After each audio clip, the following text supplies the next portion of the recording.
What up, folks? Once again, it's your boy Tim with another ride sharing video. If I've said it once, I've said it 1,000 damn times. Every single time you put the key in the ignition or start your vehicle, you are risking your life when engaging in rideshare. Doesn't matter if you drive for Uber, Lyft, or any of these other damn startup companies. When you put a stranger in the vehicle behind you, your life is at risk, and you need to understand and always be prepared for that. You know what I'm talking about. Straps. We'll talk about it on the other side. I want you to check this out.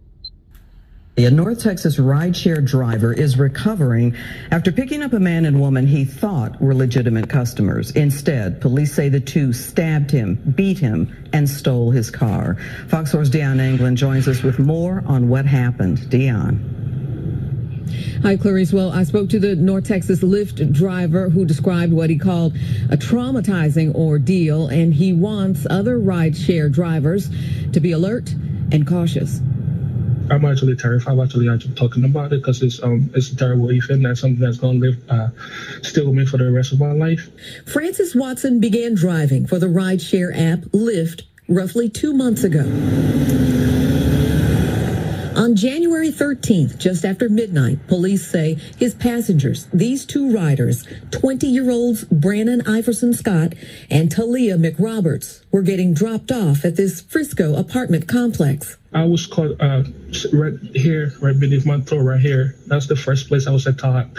Watson says that's when the woman, McRoberts, reached from the back seat with a knife and began stabbing him, while Scott came around to Watson's door and punched him repeatedly. Watson, having suffered multiple stab wounds, managed to fight his way out of the car and ran. Scott and McRoberts took off in his vehicle, which they later crashed in a pursuit with police. Watson spent several days hospitalized for his injuries. The company Lyft has issued a statement regarding the incident. The behavior described is unacceptable and has no place on the Lyft platform. We have permanently removed the rider from the Lyft community and have reached out to the driver to offer our support and stand ready to work with law enforcement with their investigation. Watson and his attorney, Will Clark, say the company's statement is misleading, pointing out Lyft on Friday denied his claim seeking medical benefits. Lyft did not address the benefits in its statement. As of today, we got news that they are declining to extend the voluntary medical benefits coverage.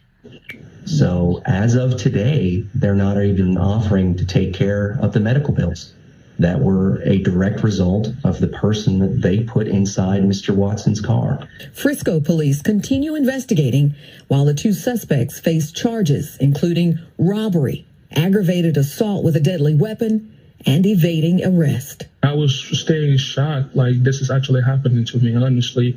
Up to now, I'm actually still livid. Now, the two suspects remain behind bars, and Watson feels the rideshare company should support him by taking care of his medical bills. And since it has now denied that claim, he is prepared, he says, to take legal action against the company Lyft.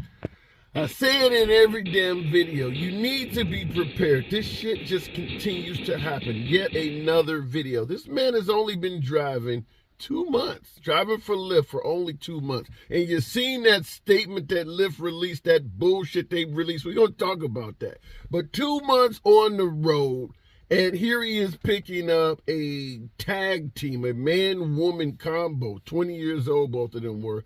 According to the article, the news broadcast there, the woman just started stabbing his ass from the back. And then the driver, the passenger, the guy decides to jump out and starts punching his ass through the side window.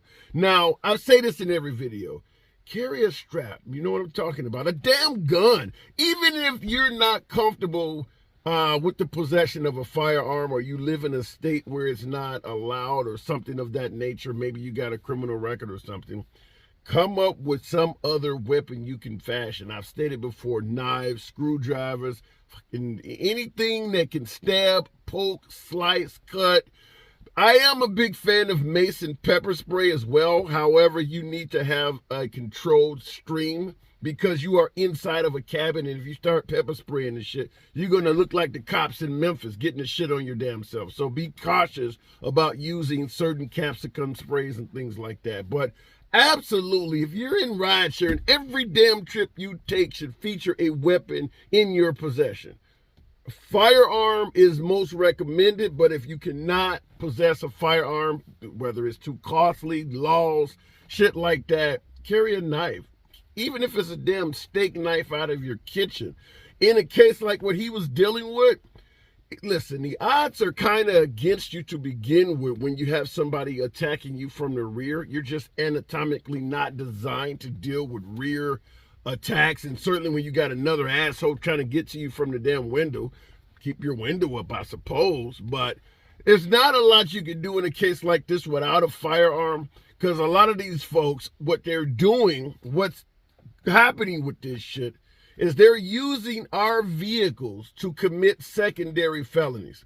So they're carjacking us to take our vehicles and get involved in a drive-by, maybe use it for a robbery or something else. But that's why they are carjacking so many rideshare drivers. I gave you a story, a video about a month or so ago of Baltimore, city of Baltimore. What was it? 39 carjackings from November 22nd to like Christmas or some shit like that. They're using our vehicles for secondary felonies. So you need to be prepared for crazies getting in your vehicle. And then, of course, you know, even a gentleman that looks like myself, I got to tell you, it doesn't hurt to discriminate. You know when you're picking up something that looks shady. You know when you're in shady-ass neighborhoods or picking somebody up at shady-ass hours. You go to a block and all the damn houses are vacant and somebody's standing in front of one of them. Don't pick that shit up. You need to figure that out. That is something that is market to market specific. I'm sure all of my veteran drivers, here's a guy only been on the road for 2 months. All of you folks have stories about picking up shit that just did not feel right. Set off red flags inside. You're only making a max of about $10 per ride in this game. Don't pick up shit that make you feel shady. It's not worth it for the shit we're earning. So keep that in mind. But in regards to this particular case, the Lyft statement was particularly upsetting. First of all, they respond with some bullshit. We have permanently removed a passenger. They're going to fucking prison. Who gives a shit if you remove them from the app? That's not doing anything special. Throwing that, well, we removed them from the app so they won't. That right there, at least from your own, my own personal standpoint, that pissed me off to even hear that. And then they follow up by saying the company has reached out to the driver. This is what I'm talking about, folks, when I suggest to you that they have pre-recorded statements to give when this stuff happens. A guy gets carjacked, give him something from drawer A. If a woman gets raped, the statement is in drawer B. They read off these pre-recorded statements that all sound the same in this stuff.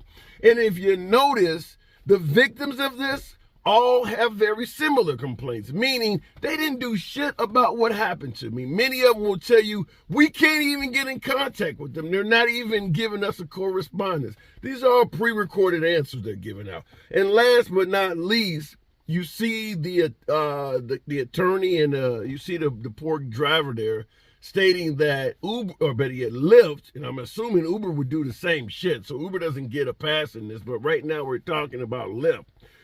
Lyft denied the driver voluntary medical benefits. So in other words, he's been stabbed while driving a vehicle, sustained injuries, and Lyft is basically like, that's all on you.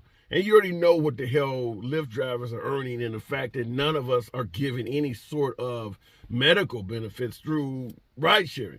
And any of you who have tried to purchase your own medical benefits, this industry does not pay enough to be medically insured as well. So they're just basically telling this guy, F you. Now, he's going to try to sue on the grounds that he believes that Lyft should pay his medical expenses. I don't expect any sort of victory there. You are independent contractors, and all of that shit they give us to sign, or better yet, check on when they give you these new terms of service agreements, it's all in legalese. And when you click it, which you have to do to continue driving, you're often waiving all of your damn rights, including your fare. Oftentimes, you click on that shit, it's allowing them to make adjustments that are even going to pay you less. Since day one, being candid, I say all the time, I've been driving off and on since 2014. They have been sending these change of service agreements out that you have to click on. You get multiple ones per year, and almost every one of those, there is something hidden in there that makes your job pay you less and you receive less benefits from it. So I can tell you about it, you can read through it, but at the end of the day, if you don't click yes on the shit, you can't drive. This is once again another issue where we need law. We don't need strikes, we don't need protests, we need laws to protect this type of shit. Such as, if you're driving in ride sharing, there should be some form of insurance that covers medical bills like what happened to that guy. Not voluntary insurance, some shit that they can reject, which they did in this case. Should be just like car insurance. If you're driving around, putting strangers in your car, the possibility of getting hurt, robbed, carjacked, beaten, or killed, it exists. It's kind of high, in fact. When you're putting strangers in your vehicle, the chances of that go up significantly, particularly when they used to have that shit, what was it called, rideshare or whatever the hell it is, where they put two strangers in your car together so they can get a cheaper trip. Well, your chances of something violent happening go up even more. The more strangers you put in your shit, the more likely that is to happen. So what needs to happen here is there needs to be a law that Uber and Lyft are required to give some form of insurance to the drivers in ride sharing. Now, if they want to take, a penny per mile or something crazy off the fares to do it, unfortunately, that may need to be done because they're going to generally pass on the cost of insuring us to us. But there does need to be some form of insurance. That way, if something happens to the driver, even up to and including if you get hurt on the job, it ain't got to necessarily be from somebody trying to shank your ass. You could be involved in a car accident. You could have a heart attack while behind the wheel or something like that, or anything to help keep something going. Because you can purchase this stuff on your own dime outside of ride sharing, but we don't make enough in this game to do that, which is why probably 99.9% of drivers do not have this type of stuff. How the hell are you going to buy all of this at 60 to 70 cents a mile? It's just not happening. But before I go to my veteran drivers, I wanted to ask you folks, have you ever tried to reach out to Uber in regarding a safety concern or something of that nature? Maybe you picked up some high school kids or even some elementary school kids, because we're not supposed to have folks under 18 in the vehicle.